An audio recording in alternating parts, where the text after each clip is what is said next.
പൈസന്റെ വില അറിയണോ? മെഡിക്കൽ കോളേജിന്റെ വരാന്തെ ചെന്നാ മതി. ഞാൻ ഇടക്കിടക്ക് പോലുണ്ട്. ഇടക്കിടക്ക് CH സെന്ററിന്റെ മുൻപിലുള്ള ചില കാര്യങ്ങൾക്കും അവിടെ ആളുകളെ സഹായിക്കാനും വേണ്ടി പോകുമ്പോ ഞാൻ കാണുന്ന ചില കാഴ്ചണ്ട്. ഒരു നിസാരമായ ബ്ലഡിന്റെ ടെസ്റ്റിന്റെ മുൻപിൽ കാത്തുനിന്ന് കിട്ടുന്ന ടെസ്റ്റ് പോസിറ്റീവ് ആണെന്ന് അറിയുമ്പോ ആ ടെസ്റ്റും പിടിച്ച് നെഞ്ചുപൊട്ടി കരയുന്നവന്റെ കണ്ണീര് കണ്ടിട്ടുണ്ടോ മനുഷ്യരിങ്ങള്? നിങ്ങൾ കണ്ടത് സിനിമയിൽ അഭിനയിക്കുന്നവന്റെ കണ്ണീരല്ലേ? നിങ്ങൾ കണ്ടത് ദുനിയാവിന് മറ്റെന്തെങ്കിലും കണ്ണീരല്ലേ?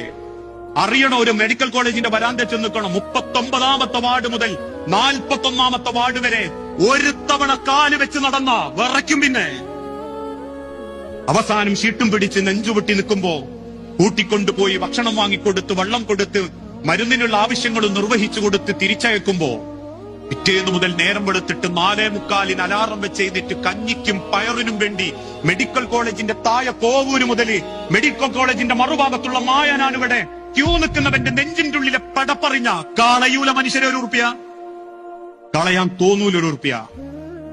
ആ തിരിച്ചറിവാണ് ദീന്. അല്ലാണ്ട് ദീന് എന്ന് പറഞ്ഞാല് സുബീസ്കരിച്ചിട്ട് എല്ലാ തോന്നിയാസത്തിനും ഇറങ്ങലല്ല, എല്ലാ വിവരക്കേടിനും പോലല്ല.